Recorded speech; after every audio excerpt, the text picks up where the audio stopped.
How are we doing there, boys and girls? Manthieus here, and welcome back to another video.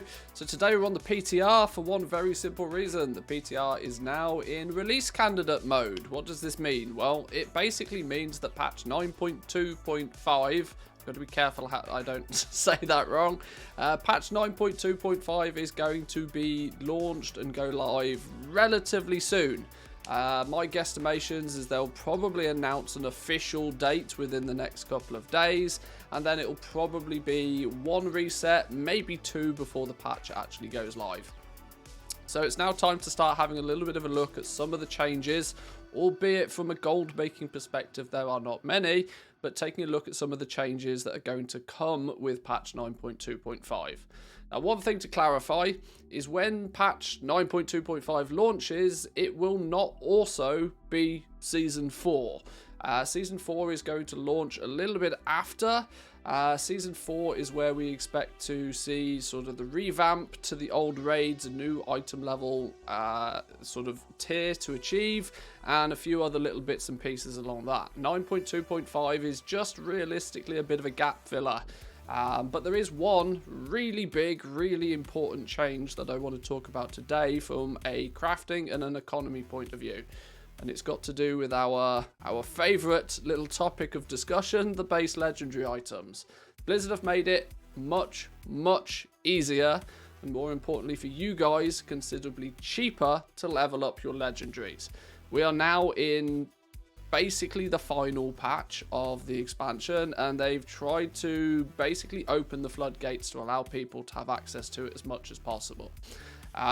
If we take a little bit of a look at what's actually been going on, we can do that by the fact that I actually I basically relearned jewel crafting on the PTR, and the big thing that they're doing is okay, how do I put this simply?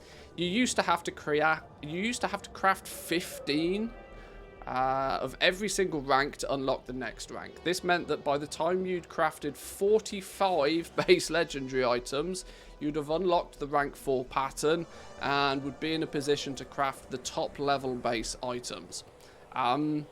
This has been a big problem for people because it required a monstrous amount of gold.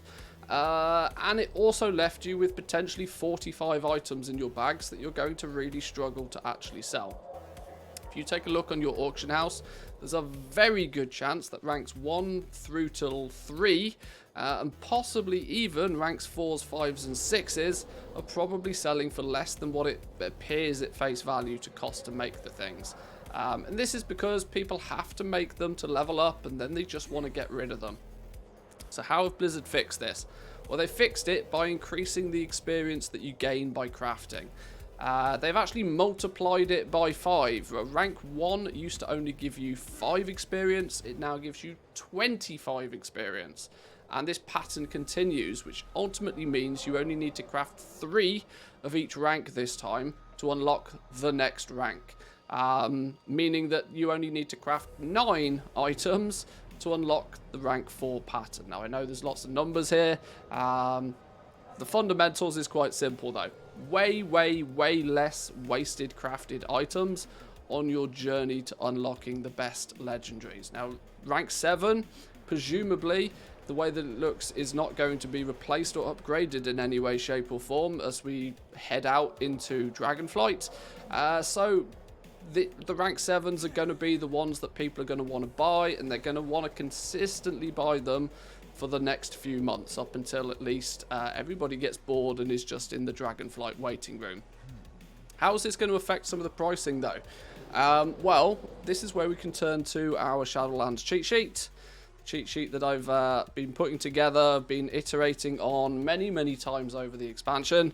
I will, by the time that patch 9.2.5 goes live, update this so it shows all of the new values, but we can somewhat simulate the difference here today.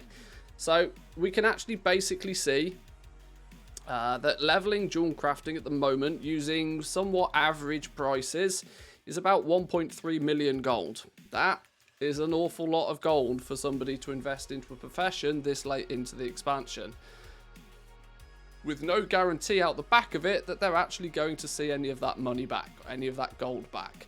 you'd have to sell a lot of rank 7s at a really high profit margin to make back 1.3 million gold. But luckily, because spreadsheets are cool, we can quickly simulate what it will be when patch 9.2.5 launches. I conveniently added these little boxes to state how many crafts are needed, and if we change these all to 3, which is going to be what the requirement will be once 9.2.5 goes live, that 1.3 million all of a sudden turns into 255,000. Way less initial cost. Now, it's still not free. This is still a considerable amount of gold to a lot of people. Like here in the EU, this is nearly an entire token's value of gold. And I believe currently in the NA, it is more than a token's worth of gold. So it's still an entire month of playtime for you to invest into the legendary market for jewel crafting. But it's considerably better than it was. A little few pieces of advice if you plan to go down this route though, is take a look at your auction house first. Before you craft just 3 rank 1s, 3 rank 2s and 3 rank 3s for both of them and spend your 255,000 gold, take a look and see if the ranks 4s, 5s and 6s are worth any more. Because there's a good chance that you can be smart when leveling up and give yourself a much better chance of actually making that gold back. Ranks 1 through till 3, you can pretty much put them in the bin once you've made them. There's almost nobody out there that's going to buy them. Only once in a blue moon will you sell one for anywhere near the actual crafting cost. So that 255,000 gold is basically money you need to take and just say, right, goodbye. That was the cost of unlocking the top patterns. If you use some of your vestige of origins though, you can give yourself a much better chance of crafting something that might be worth something. This is a risk and something that you're going to have to work out yourself a little bit. This is why I suggest checking your auction house. If you have the reputation on the characters, you can unlock the vestige of origins, you can unlock the vestige of the Eternals, and if you have access to Zereth Mortis, you could even pick yourself up some vestige of the Devourers, all, you know, based upon if you have the ability to get these patterns. If you're not sure whether you have met the requirements to craft these, you can take a little look in your Unlearned tab, and it will, if you select the pattern, it will tell you what you need to be able to do to get that pattern. Since I relearned jewel crafting on the PTR, it obviously unlearned my ability to craft all of these items. And as you can see, if I wanted to get the vestige of the Eternal, I need Shadowlands jewel crafting, I need to go speak to Vilo in Zereth Mortis, and I need to be enlightened. Enlightened, reputation, and honoured, and I also needed to have completed the quest, the Crown of Wills. Same as it's always been. If you've ticked off these requirements, you can go and learn that recipe. Now, obviously, making a vestige of the Eternal is going to increase your cost. That 255,000 gold is going to go up because you need to add on the cost of these vestiges as well. These are obviously not free. My cheat sheet does also show you the cost of what the vestiges will be if you've put in your server's prices. I should have probably stated this earlier on. This cheat sheet is always pinned in my Discord, so the link will be down below to the Discord. Hop in there, say hi, and you can grab yourself the latest copy of the cheat sheet if you don't have a copy yourself.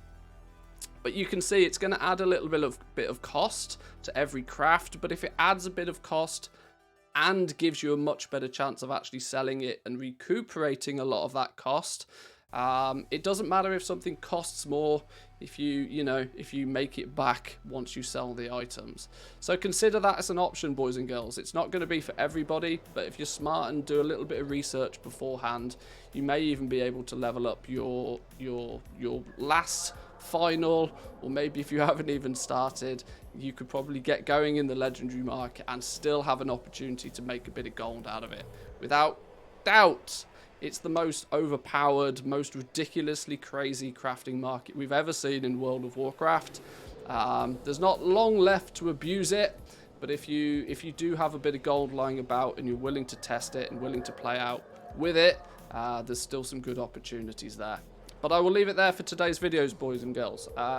In the next few up and coming days, there's going to be some little videos talking about some crafting, Old world crafting. We're going back in time a little bit. For those of you that maybe need to make that starting capital, maybe you're looking to get up and running and get that first few 100,000 gold to be able to start chipping away at some of these slightly more expensive professions and crafting options. Some of the old world crafting is still really lucrative, so we're going to take a little bit of a look at some of the professions and some of the past expansions and see if we can uncover any gems in the dirt. So make sure you stick around, stay subscribed, and of course hit the like button on this video before you leave today, boys and girls. But that's been it for today. I'll see you all next time in a bit. Peace.